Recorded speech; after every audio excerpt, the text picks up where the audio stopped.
Hello, students. So we've been discussing about equity investments, and the topic that we'll briefly touch upon today is going to be about intrinsic value.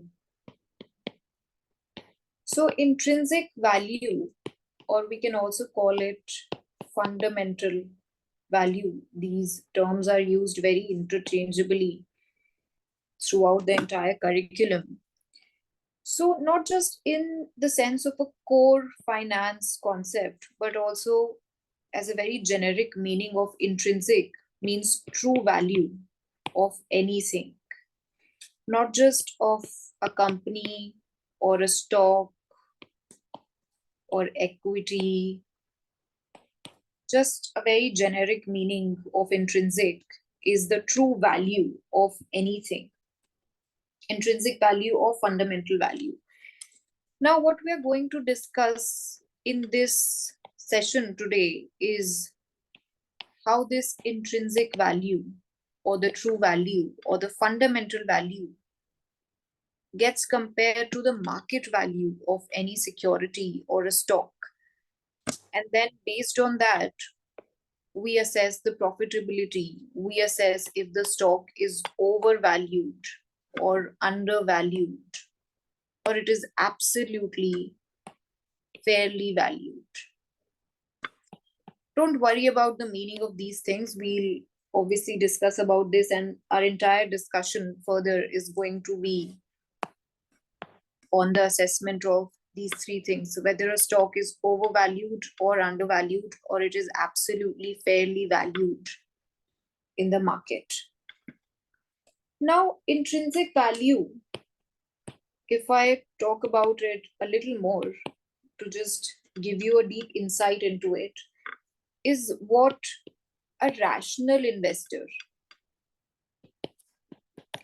And who is a rational investor? I'm sure you must have studied the concept in the previous lectures. A rational investor is someone who is fully informed,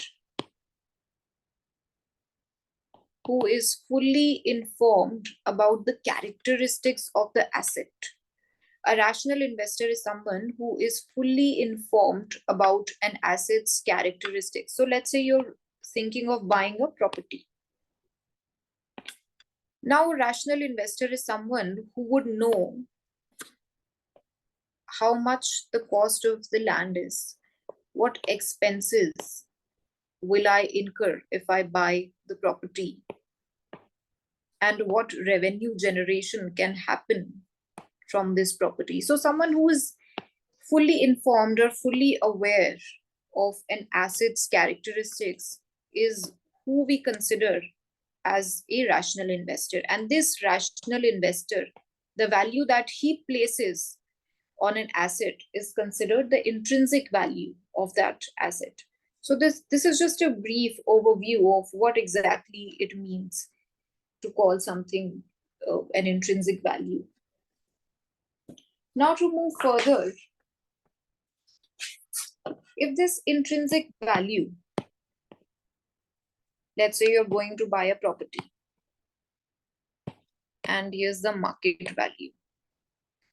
Now you are the rational investor, and based on your information, based on your assessment, and we learn how we assess in further lectures. So in your assessment, in your informed opinion, the value of this property should be, let's say, 100 crores. But let's say what the market is telling you that it is 90 crores. So the potential that you see, or the true value that you see of this property is of 100 crores. But the rate at which you can buy this property in the market, or the price at which you can buy this property in the market, is only 90 crores. What would you do? You would absolutely buy the property, right? You immediately see a profit of 10 crores, whether you will get it upfront or not, but this is the potential profit that you can think you will get from buying this property. So this, in a way, we can say this property is undervalued. Also think in terms of a movie that you go to watch, or like your favorite actor. You say, right, that this actor is very undervalued, very underhyped. They deserve much more appreciation than they already are being given in the market, in the industry. So the true value that you are getting out of that movie that you watched, out of the actor that you just watched, is much more than they are being given in the market. So they are undervalued. And these are, if I talk about in terms of companies, so sorry for that. So if I talk about in terms of companies or stocks or equities, these are all synonyms, by the way, you can use them interchangeably. So whatever you call it, if the intrinsic value is greater than the market price or the market value, then you can clearly say that this is undervalued. So I'll go ahead and buy it. It's beneficial for me, it's profitable for me, right? The true value is much more than what the market is thinking it should be. So I'll buy it. Now the opposite of it, if intrinsic value is less than the market value, again, let's go to the same property. And what you see based on your information, your assessment, your valuation, that this property is only worth 90 crores. But the market is telling you, I'll give it to you for 100 crores. Would you buy it? You wouldn't, right? Because you will spend these 90 crores, you will invest these 90 crores in something that is worth more to you, that is going to eventually realize some profit to you. So why would you invest it in something that is overvalued?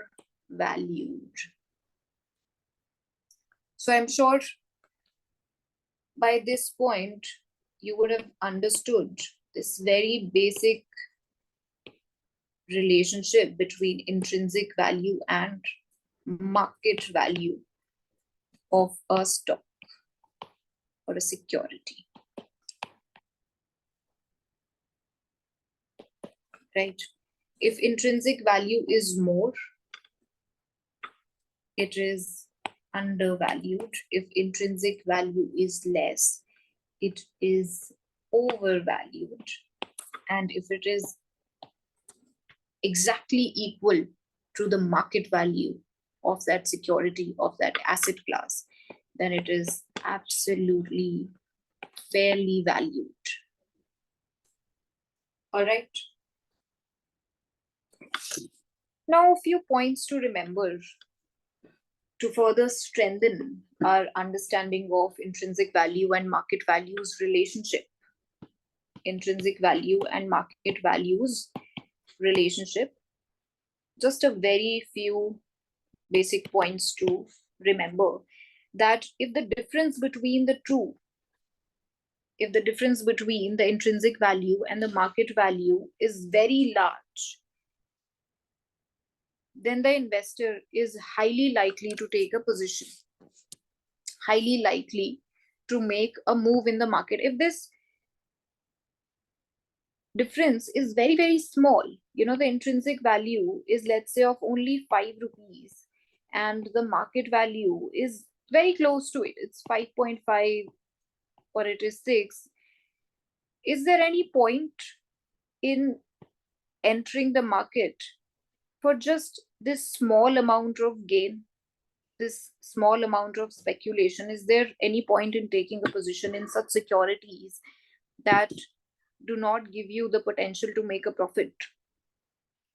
So the larger the percentage difference between the market price and the estimated values, the more likely the investor is to take a position based on the estimate of the intrinsic value. In case of small differences between the market prices and the estimates of intrinsic values, the investor is not likely to take a position. So one is about the difference between the market price and the intrinsic value. Other is the confidence of the investor and how much the investor is confident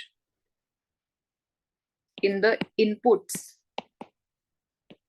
that he or she is using to assess the value of any security.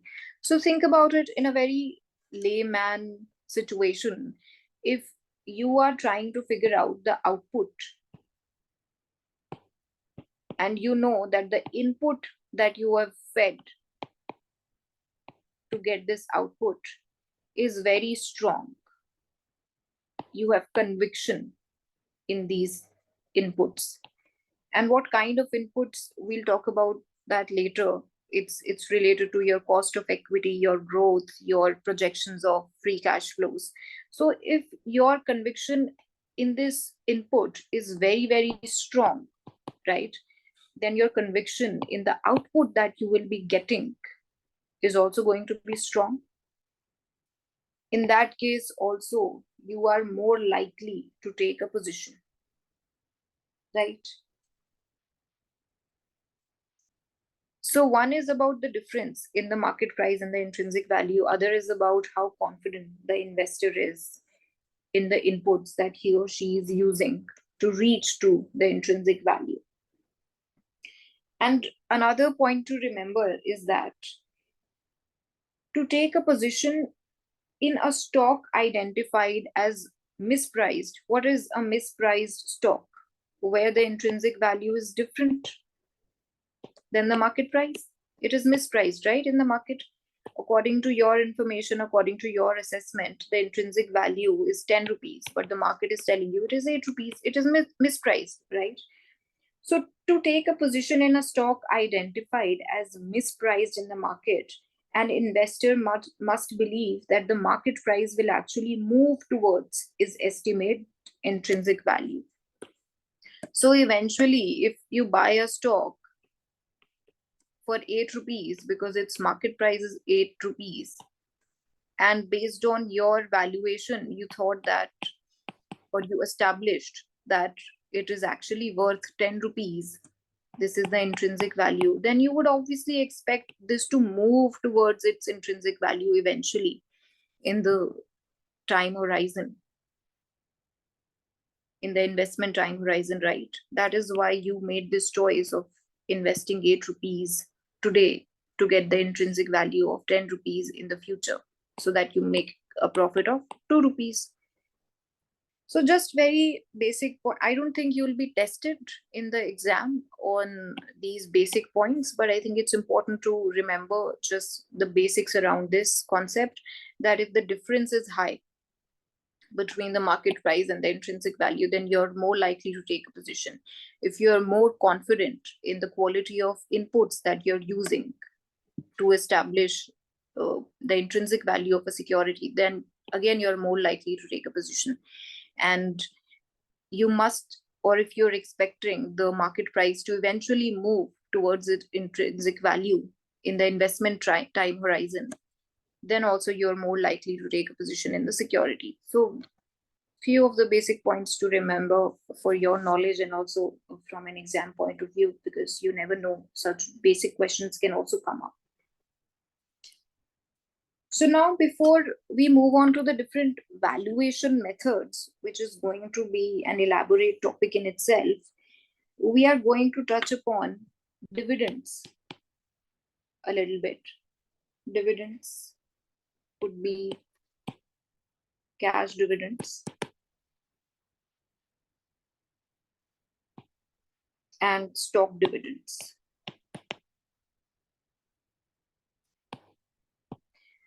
So obviously, I mean, you can see from the name that when a company pays out dividends in the form of cash.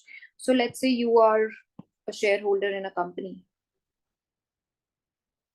and the company decides, because it's been doing very well in the past few years, now it has decided that out of this 10 rupee profit that we have made, we'll keep the 8, we'll reinvest the 8 in, let's say, R&D or other operations of the company to basically grow the company, right, for its future prospects.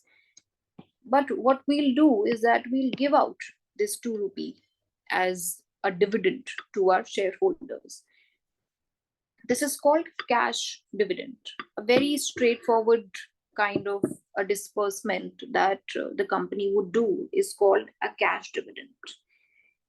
But let's say the company decides that we'll give out stock instead of cash. So stock dividends are dividends that are paid out in new shares of stock rather than cash. In this case, there will be more number of stocks outstanding, right? If you had, let's say, 100 shares,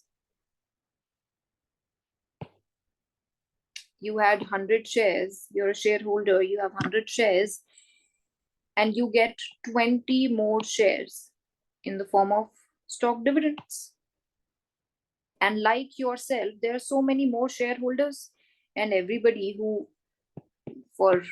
simplicity, let's assume everybody who holds 100 shares get 20 more shares.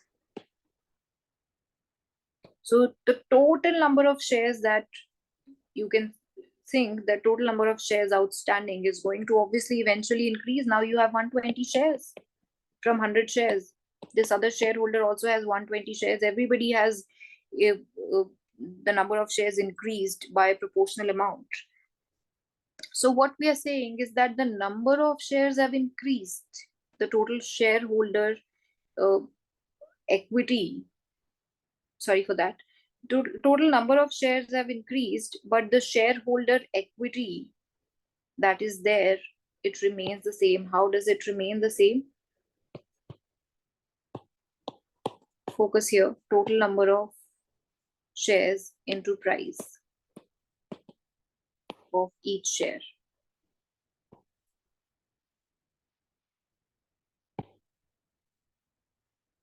This is your total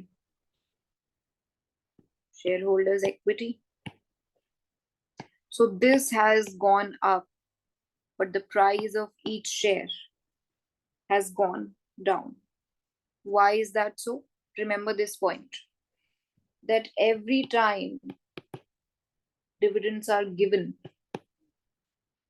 the share price goes down by the exact amount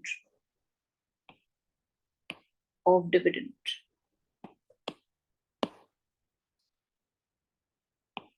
By exact amount or by an amount which is very close to the amount of dividend. So let's say the share price that you have, the share that you have, the price of it is 10 rupees.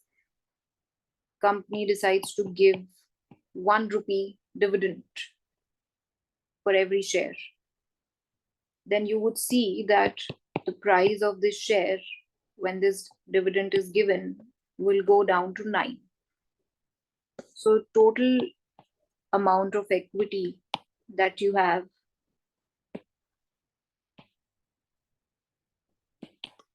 remains unchanged. And this is going to happen for every shareholder, right? So total amount of equity for the company as a whole, not just, you can't think from just an investor point of view. You're the investor, you're the shareholder. So of course, your shareholder equity, your wealth, your shareholder wealth is going to remain the same, and that holds true for all the other shareholders as well. So total amount of equity for the company remains the same. Remember this very simple point, that when dividends are given out,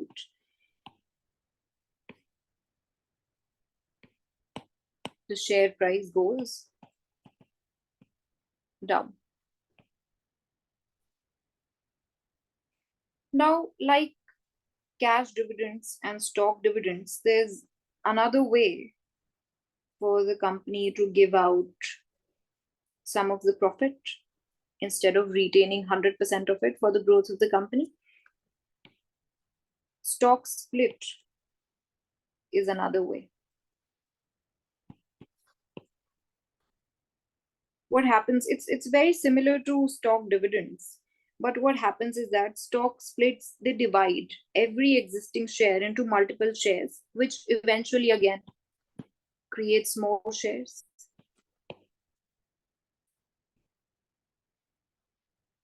And as we just discussed, that there are now more shares, but the price of each share will drop correspondingly to the number of shares created. So again, there is no change in the wealth of the owner, the wealth of the shareholder.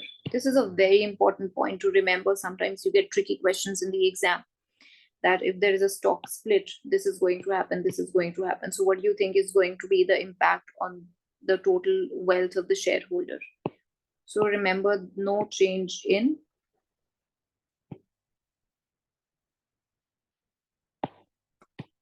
shareholders' wealth. Remember this point. Let's understand two more basic concepts under this same discussion. One is reverse stock splits. So it's the opposite of a stock split. What is happening in case of a stock split is that if you have one share and the company announces the stock split as 3-for-1, then this one share of yours becomes 3 shares. Now you are an owner of not one share but 3 shares, because they've decided to split every share into 3 shares, a very basic thing. Now reverse stock split are opposite of stock splits. After a reverse stock split, there are fewer shares outstanding, but there is a higher stock price. Now this is interesting, right? The opposite of a stock split. Now there are few shares.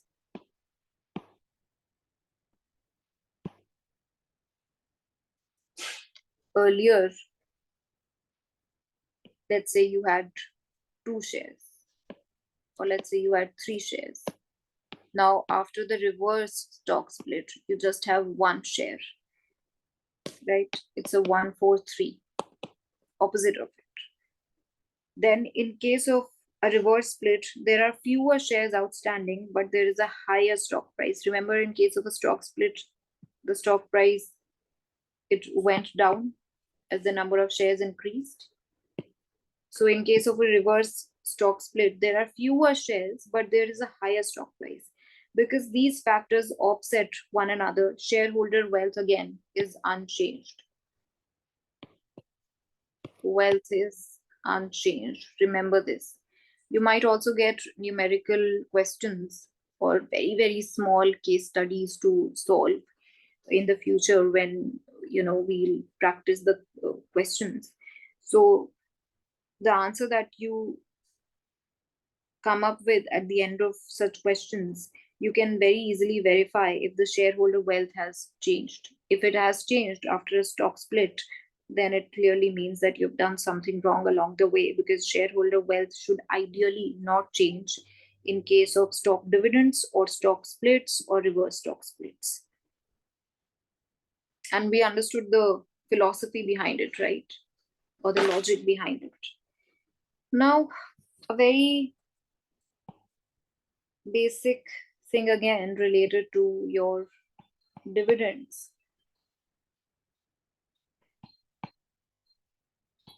This is the declaration date. This is ex-dividend. So this is simply to tell you the dividend payment chronology. This is the dividend payment chronology.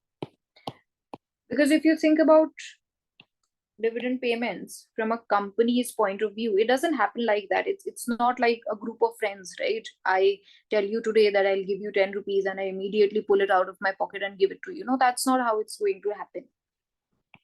There is going to be a procedure to it. There's going to be a chronology to it, and certain dates which have been given a very specific name. So it's good if you can remember the name, although they are very intuitive. I don't think you're going to get confused. So declaration date, as it says, is very clear from the name.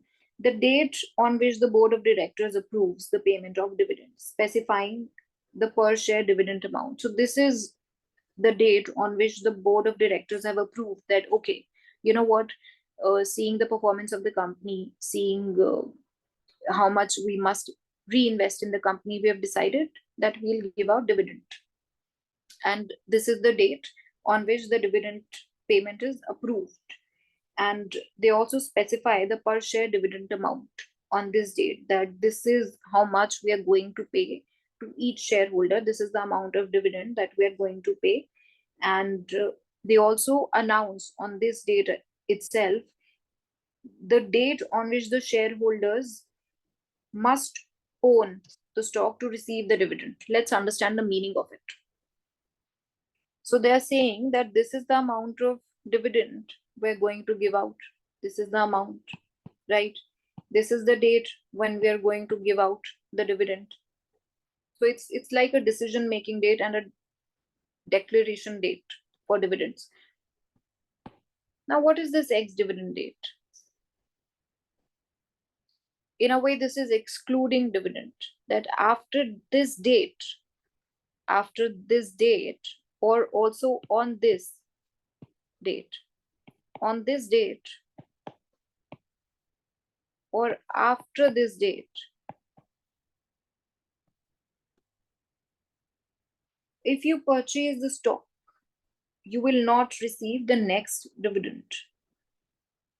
So it's not like, you saw that the company is going to declare the dividend on the declaration date. Let's say it was 1st of August, and this is, let's say, 20th of August. You go ahead and buy the stock on 20th of August, or on 21st, or on 22nd, and you think that I'll be getting the dividend that the company has announced on this date. No, you will not. You will not be getting the dividend.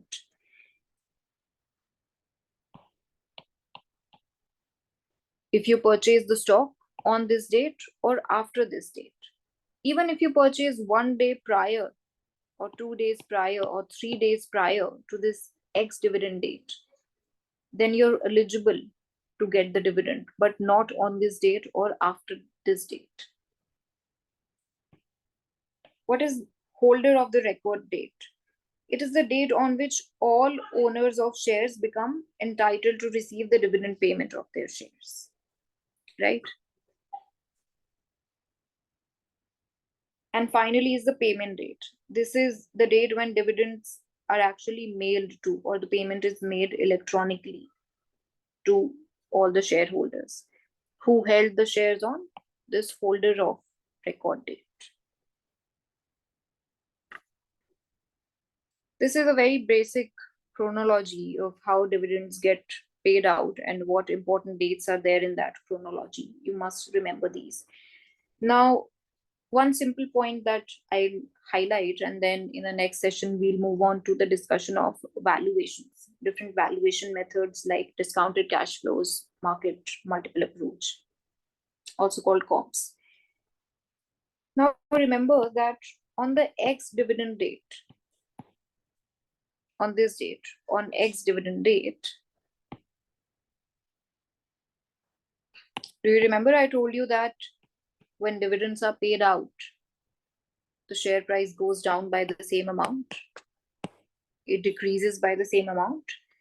So it follows on that same principle, that on the ex-dividend date, the share price will decrease from previous day's closing price by approximately the amount of the dividend.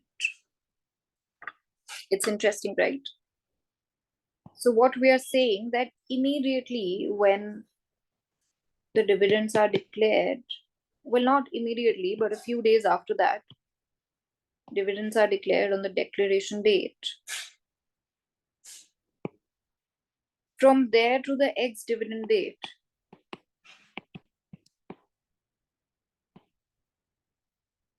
you would see that on this date, the share price goes down by the amount of the dividend, which is in line with what we discussed, right? That ideally, when dividends are given to the shareholders, the share price of their shares goes down, right? So just to give you an example of this, let's say there is a share and it is trading at $25 on the day prior to the ex-dividend date, right? And because it was declared that $1 worth of dividend will be paid out. Currently, the price is $25. $1 worth of dividend will be paid out, and this share price is on the day prior to the ex-dividend date, right? Now, if you purchase this share on the day prior to the ex-dividend date, because it's trading at 25 rupees, what you will be getting is, of course, these $25 worth of share. This is what you will be getting, right? And also, in addition to this, you will be getting this dividend of $1.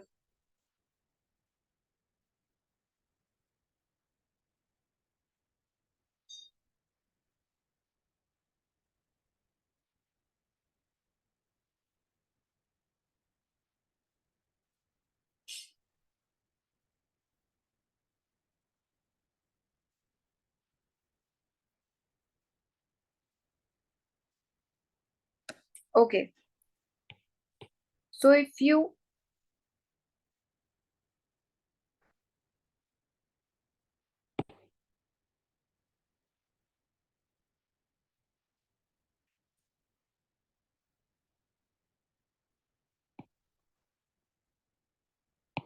all right, so now we'll take an example for this. A very basic, simple example to just strengthen your understanding of this concept. If let's say you buy a share before the ex-dividend date, right? For $25, the price is $25, and it has also been declared that you'll be getting $1 dividend on this share. So if you purchase this share before the ex-dividend date, it is before the ex-dividend date. Even if you purchase it a day before the ex-dividend date, you're entitled to both of these. But if you purchase it after the ex-dividend date, the only thing that you get is this share worth of $25 and not this dividend, based on our discussion before. So where is this dividend going to go? It's going to go to the seller of this share. You're the buyer of the share who bought it 1 or 2 days after the ex-dividend date, excluding dividend date. So you're only entitled to this amount. All right. In our next class, we'll be studying DCF and comps and asset-based valuation method, which is not used too much in practicality when you're actually valuing companies. What is used primarily is these two things only: the discounted cash flow method and comps. So we'll discuss them in detail and we'll touch very briefly upon this in the next class. All right, thank you.